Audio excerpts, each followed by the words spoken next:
오늘 금요철야에 많이들 오셨습니다. 수련회도 가고 그랬는데 많이 오셨어요. 저는 더 적은 수가 올 거라고 예상을 했는데 하나님이 또 이렇게 많이 오시게 하셔서 기도하게 하시고 또 이렇게 주님의 사랑을 또 알게 하실 것을 믿고 감사를 드립니다. 우리 옆 사람과 이렇게 인사하시겠습니다. 너무나 잘 오셨습니다. 네, 잘 오셨습니다. 사랑하고 축복합니다. 네, 우리가 어떤 기도 제목을 가지고 기도할 때에 하나님께서 긴 시간 침묵하고 계시는 경험을 했을 것입니다. 여러 날에 걸쳐서 기도했는데도 하나님은 완전히 침묵하고 계시는 것처럼 느껴집니다. 하늘문이 닫힌 것 같은 그런 느낌입니다. 무슨 일이 일어나고 있는지 알 수가 없습니다. 어떤 사람들은 아무리 기도해도 응답이 없는 것은 죄의 문제가 있기 때문이라고 말합니다. 그래서 자신을 돌아보고 짚어보기도 합니다.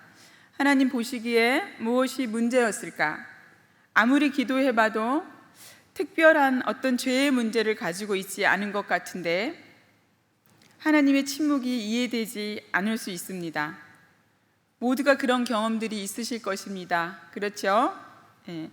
성경에도 이런 경우를 당한 사람이 있습니다. 바로 욥이지요.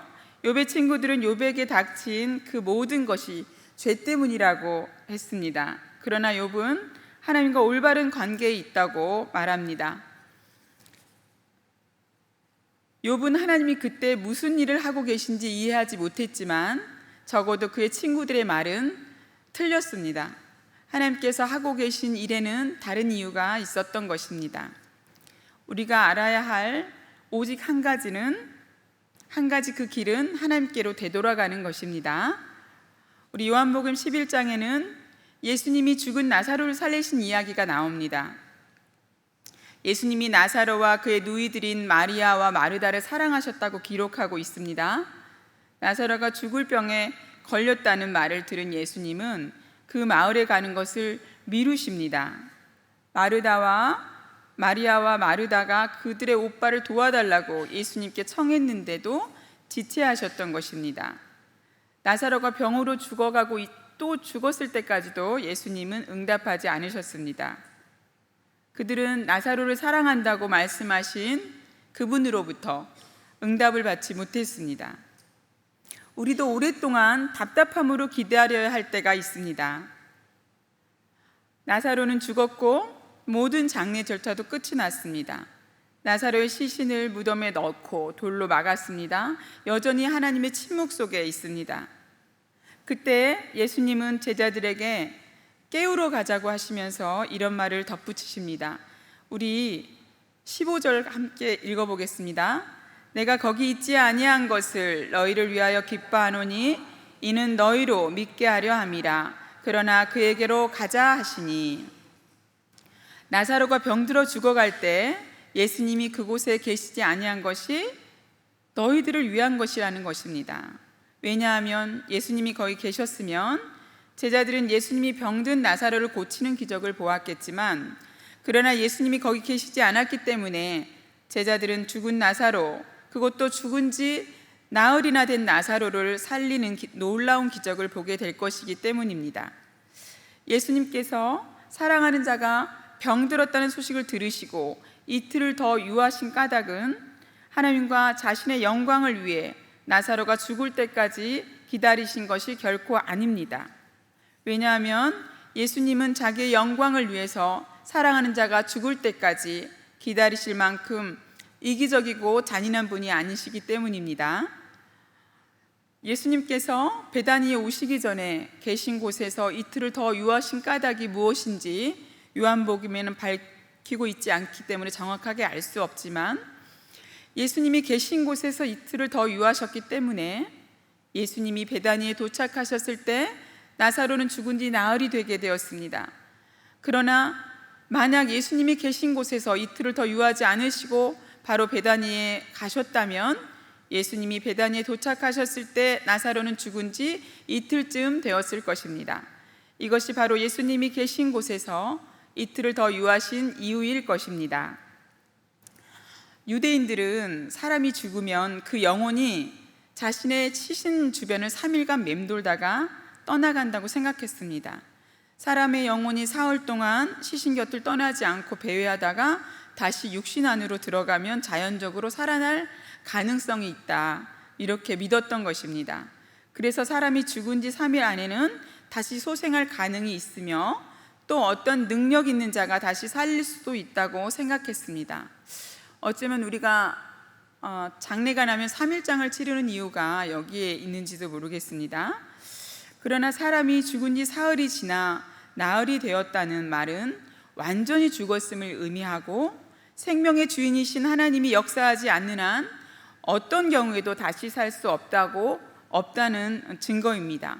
그러므로 예수님이 죽은 지 이틀 정도 된 나사로를 다시 살리는 것보다 죽은 지 나흘 된 나사로를 살리는 것이, 우리 요한복음 11장 4절 말씀 우리 한번 보겠습니다. 예수께서 들으시고 이르시되 이 병은 죽을 병이 아니라 하나님의 영광을 위함이요 하나님의 아들이 이로 말미암아 영광을 받게 하려 함이라 하시더라 하니, 이 말씀과 또 요한복음 15장 읽어보겠습니다. 11장 15절 읽겠습니다. 내가 거기 있지 아니한 것을 너희를 위하여 기뻐하노니 이는 너희로 믿게 하려 함이라. 그러나 그에게로 가자 하시니, 이 말씀에 나타난 예수님의 목적과 잘 부합된다고 할 수 있습니다. 예수님이 이루실 그 표적, 즉 나사로가 다시 살아나는 역사는 하나님의 역사임을 나타내게 됩니다. 예수님은 베다니에서 하나님이 하실 수 있는, 하나님만이 하실 수 있는, 즉 죽은 지 나흘이 된 나사로를 살리심으로 말미암아 하나님의 영광과 예수님이 하나님 되심의 그 영광을, 예수님의 하나님 되심의 그 영광을 여지없이 나타내셨습니다. 그리고 제자들도 이 사건을 통해서 예수님에 대한 믿음이 한 걸음 더 나아갔을 것입니다. 아마도 이것이 예수님께서 나사로의 병든 소식을 들으시고 죽은 나사로의 집에 바로 가고 싶으셨으나 그럼에도 계신 곳에서 이틀을 더 유하신 이유일 것입니다. 예수님께서 베다니에 오셨을 때 마르다가 이렇게 말합니다. 우리 요한복음 11장 32절 읽겠습니다. 마르다가 예수께 여짜오되 주께서 여기 계셨더라면 내 오라버니가 죽지 아니하였겠나이다. 아멘. 맞습니다. 맞다. 내가 여기 있었더라면 내 오라버니가 죽지 않았을 것이다. 내가 병자들을 고치는 것을 내가 여러 번 보았기 때문에 너는 내가 내 오라버니를 고칠 수 있다는 것을 알았다. 그 시간에 내가 있었더라면 나는 내 오라비를 고쳐주었을 것이다. 그러나 그랬다면 너희들은 나에 대해서 너희들이 이미 알고 있는 만큼밖에 알지 못했을 것이다. 나는 너희가 나에 대해서 이미 알고 있는 것보다 더 깊이 알기를 원한다. 나는 너희들이 내가 부활이요 생명임을 알게 되기를 원한다. 그것은 너희가 지금까지 전혀 몰랐던 나를 너희에게 보여주려는 것이라는 것을 말씀하고 계십니다. 하나님의 침묵은 우리가 전혀 알지 못하던 그분 자신의 놀라운 부분을 우리에게 보여주실 준비가 되셨다는 뜻입니다. 간절히 기대하는 마음으로 하나님 당신에 대해서 무엇을 가르쳐 주는지 주목해야 할 것입니다. 준비되고 기대하는 마음 없이는 절대로 감지할 수 없는 일들이 우리들의 인생에서 일어나는 것을 경험하게 될 것입니다. 기도하지만 하나님께서 침묵하신다는 것을 경험할 때 먼저 우리가 지은 죄가 있는지, 회개하지 않은 죄가 있는지 돌아보아야 할 것이 분명합니다. 그 후에도 침묵이 계속되고 있다면 전에 알지 못했던 하나님과의 새로운 친밀한 경험을 위해 준비하시길 축복합니다. 하나님은 하나님에 대한 좀 더 깊은 이해를 주시려고 준비하며 침묵을 지키십니다. 그럴 때 우리는 두 가지 태도를 취할 수 있지요. 하나는 하나님의 침묵에 대해 의기소침해하고 죄책감을 느끼고 버림받았다고 생각하는 것과, 또 하나는 하나님이 하나님에 대한 더 깊은 이해를 가져다 주실 것을 기대하는 것입니다. 이 둘의 차이는 어떻습니까? 낮과 밤의 차이와 같습니다. 우울과 죄책감을 갖게 하는 마음은 던져버리시길 바랍니다. 내 기도를 더 이상 들어주지 않는다는 느낌을 떨쳐버리시길 바랍니다. 그럴 때 하나님은 우리가 어떻게 반응해야 하나님을 더 깊이 알게 되는지 보여주실 것입니다. 우리 23장 23절 24절 함께 읽어보겠습니다. 예수께서 이르시되 내 오라비가 다시 살아나리라. 마르다가 이르되 마지막 날 부활 때에는 다시 살아날 줄을 내가 아나이다. 아멘. 병자를 치유하시는 예수님의 능력은 믿지만 부활을 전혀 고려하지 않고 있는 마리다에게 나사로가 다시 살아날 것이라는 사실을 확인시키지만 마르다는 여전히 자신이 갖고 있는 생각, 당시 유대인들이 갖고 있던 마지막 때의 부활에만 집착하고 있습니다. 그러나 예수님은 마르다와의 대화를 통해서 마르다가 부활의 진실을 향해 한 발자국 다가설 수 있도록 유도하고 계십니다. 마르다뿐 아니라 수많은 유대인들에게 자신이 생명을 일으키는 분이심을 드러내고자 하시는 것입니다. 예수님의 죽음과 부활을 아직 이해하지 못하는 제자들에게 죽음을 다스리시는 주님의 능력을 직접 보고 믿음을 더 굳건히 하도록 하시려는 것이었습니다. 우리 요한복음 11장 25절 함께 읽겠습니다. 예수께서 이르시되 나는 부활이요 생명이니 나를 믿는 자는 죽어도 살겠고 무릇 살아서 나를 믿는 자는 영원히 죽지 아니하리니 이것을 내가 믿느냐. 아멘. 단순히 병든 나사로를 고치시는 예수님이 아니라 죽은 나사로를 살리심으로 예수님이 부활이시며 생명이시라는 위대한 자기 선언을 통해서 이제 사단과 죄와 죽음에 대한 승리를 더 이상 심판이 이루어지는 마지막 날까지 기다릴 필요가 없음을 알게 하십니다. 예수님이 행하신 모든 표적은 바로 하나님의 나라가 임재하였음을 시사하며 하나님의 나라가 현재 속에 나타나고 있음을 보여줍니다. 그러기에 성도들은 예수님을 통해서 현세적 삶 속에서 영생을 맛보며 누리는 삶을 살아야 합니다. 부활이며 생명이신 예수님께서 성령으로 내주하시며 우리가 예수님 안에, 예수님이 우리 안에 계시기 때문입니다. 아멘. 부활은 인간의 이성으로 이해할 수 없는 일입니다. 그것은 오직 믿음으로만 이해되며 받아들일 수 있는 것입니다. 더욱이 성도들이 예수님을 믿는 그 순간에 미래적 삶을 살아가게 된다는 예수님의 말씀은 더더욱 그렇습니다. 그래서 예수님은 마르다에게 믿음으로의 초대를 하시는 것입니다. 지금 이 순간에도 성도는 의식하든 의식하지 못하든 미래적 생명을 누리고 있습니다. 그러기에 하나님은 죽은 자의 하나님이 아니라 산 자의 하나님이신 것입니다. 우리들은 성령의 인도하심을 따라 미래적 삶인 영생을 지금 이 순간에 풍성히 누리는 삶을 살아야 하겠습니다. 아멘. 침묵을 통해서 우리에게 깊이 계시하고 싶으신 것은 단순히 우리의 먹고 사는 문제를 해결하시고 우리의 질병을 치료하시는 하나님이 아니라 우리에게 영원한 생명을 주시고 부활의 예수님을 알고 누리길 원하신다는 것입니다. 이것을 받아 누리지 못한다면 우리는 언제까지고 응답하지 않으시는 침묵만 하고 계신 하나님을 경험하게 될지도 모릅니다. 생명 대신 부활의 주님을 전파하는 사명을 감당해야 될 줄 믿습니다. 그것이 우리의 기도 제목이 되고 삶이 되어야 할 것입니다. 우리에게 가장 풀기 어려운 문제는 하나님의 침묵입니다. 하나님, 왜 저의 고통을 돌아보지 않으십니까? 저에게 이 다급한 문제를 충분히 해결할 수 있는 능력을 가지고 계시면서 왜 이렇게 침묵하고 계십니까? 이런 여러 가지 일들을 많이 경험을 하셨죠. 저도 얼마 전에 그런 경험을 했습니다. 우리 도연이가 이제 우리 첫째 주 주일날 하고 그 새벽에 3시 30분, 월요일 3시 30분에 이제 필리핀으로 선교를 가는데요. 갑자기 여권이 보이지 않는 것입니다. 이제 저도 당연히 여권을 우리 이해를 전도사님이 단체로 다 같이 갖고 계신다고 생각했고, 그래서 특별히 여권에 대해서 신경을 쓰지 않았습니다.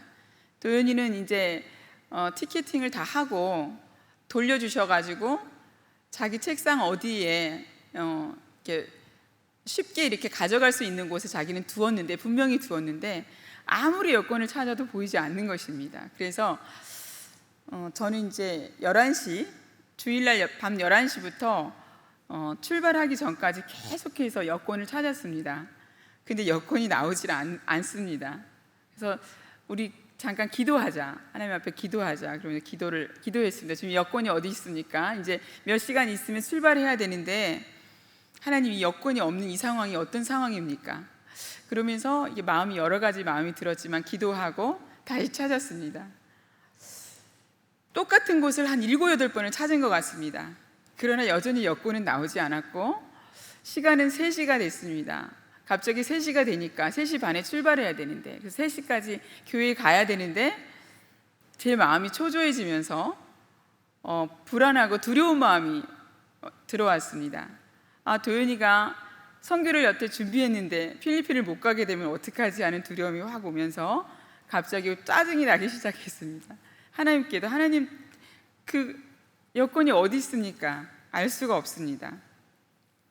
도연이도 너무나 이제 당황하지만 그래도 잘 울지 않고 잘 찾더라고요. 그리고 여권이 없는 채로 이제 우리 선교팀이 합류를 했습니다.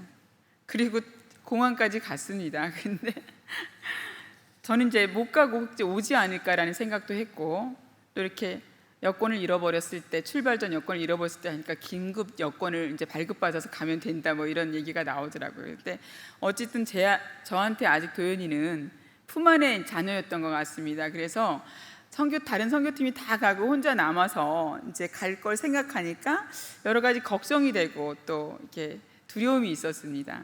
그런데 너무나 감사하게 우리 도연이는 좀 담담했고 또 이렇게 무섭지도 않고 그렇다는 것입니다. 그래서 어쨌든 긴급 그 여권을 발급을 해서 우리 단기팀이 아침 8시 반에 출발했는데 도연이는 저녁 8시 반에 출발했습니다. 12시간을 하나님이 지체하게 하셨죠. 그래서 그때에 그런 일이 닥쳤을 때 마음이 너무 어려웠습니다. 마음이 어렵고 하나님이 지금 무엇 때문에 이렇게 하시는 걸까? 그래서 제가 화가 나서, 도연아, 네가 제대로 준비를 안 했나 봐. 그러니까 하나님이 선교 가기를 원치 안 하시는 것 같아. 너 가지 마라. 막 그러면서 악담도 하고 막 그랬어요. 그런데 어쨌든 도연이는 같이 갔고 12시간을 혼자 인천공항에서 있으면서 이런 여러 가지 생각을 했었을 것입니다. 그리고 저도 도연이를 이제는 혼자서 필리핀을 갈 수 있을 정도로 성장한 도연이를 이제 하나님 앞에 맡길 수 있는 그런 어떤 시간들이 되었고, 또 도연이는 남아서 있으면서 똑같이 필리핀 선교를 가려고 남은 60이 좀 넘으신 어떤 분도 여권에 문제가 있어서 먼저 팀을 보내고 나중 비행기로 가는 그분을 또 도와드리는 또 일을 하고 또 여러 가지 일이 있었더라고요. 그래서 하나님께서 우리가 생각할 때는 왜 여권을 하나님 잃어버리게 하셨는지 그런 것에 대해서 이해할 수 없지만, 그러나 하나님은 그것을 통해서 좀 더 성장하게 하시고 좀 더 성숙하게 하시는 그런 위대한 계획을 가지고 계시는 것입니다. 우리들의 순간의 그 어려움, 괴로움에서 벗어나기 우리는 원하지만 하나님은 우리들의 종합적인 상황을 고려하셔서 잠시 침묵으로 대응하실 때가 많습니다. 그러므로 하나님의 침묵 속에는 오히려 하나님의 위대한 음성이 들어있는 것입니다. 아멘. 우리는 하나님께 이렇게 구해야 할 것입니다. 하나님, 물질을 주세요. 물질을 구하는 것이 아니라 물질의 주인이 하나님이심을 고백하는 것입니다. 병 낫기를 구하는 것이 아니라 생명의 주인이 하나님이심을 고백하는 것입니다. 내가 높아지기를 구하는 것이 아니라 왕 대신 하나님을 높이고 경외하는 것이 우리의 기도 제목이 되어야 할 것입니다. 그 나라의 의를 구할 때 하나님 우리에게 모든 것을 더하십니다. 그러나 어쩌면 우리는 그렇게 우리의 작은 것만을 구하는 것일까요? 그죠? 네. 특별히 우리가 질병으로 고통받는 누군가를 볼 때 그 어느 때보다 간절히 주님께 기도하게 되죠. 그러나 어떤 경우 주님은 우리의 기도를 듣지 않으시고 심지어 방치하시는 것 같이 느껴질 때가 있습니다. 응답되지 않는 기도만큼 우리를 괴롭게 하는 것은 없습니다. 홀로 있는 것 같은 외로움, 또 육신의 고통, 하나님의 침묵에 대한 슬픔, 그러나 그 순간에도 하나님은 나와 함께 하시고 나를 인도하시고 계시다는 사실을 인정해야 할 것입니다. 주님 역시 십자가를 앞에 두고 하나님의 침묵을 경험하셨습니다. 그러나 그 침묵으로 인해서 하나님의 가장 위대한 계획인 구원이라는 기적이 일어난 것입니다. 보이지 않아도 하나님은 존재하십니다. 때로는 응답하시지 않는다 해도 하나님은 여전히 역사하고 계시는 것입니다. 우리의 생각과 모양대로 역사하지 않는다고 하나님을 원망하지 말고 침묵에도 하나님을 의지하며 우리의 삶이 주님의 계획하신 대로 이루시도록 그 위치에서 벗어나지 않게 해달라고 기도하시기 바랍니다.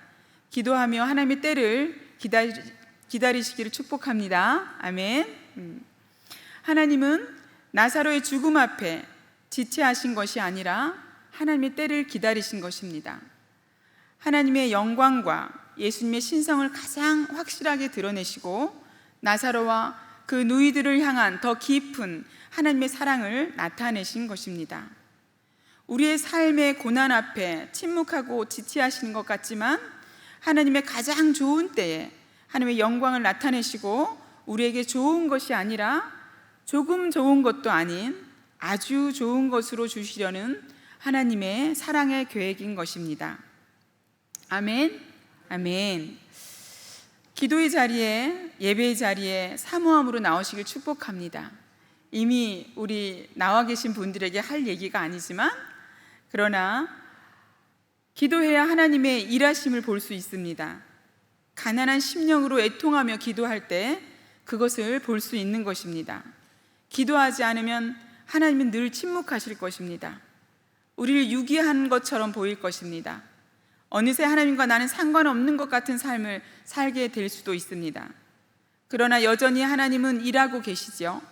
그렇지만 도무지 알 수 없는 신앙생활을 하게 되는 것입니다. 죽은 나사로에게 나사로야 나오라 명령하신 그 주님이 죽어있는 내 영혼에게 내 앞에 나오라고 내가 살리겠다고 부르시는 주님의 음성을 듣는 이 시간 되시길 주님의 이름으로 축복합니다. 아멘. 우리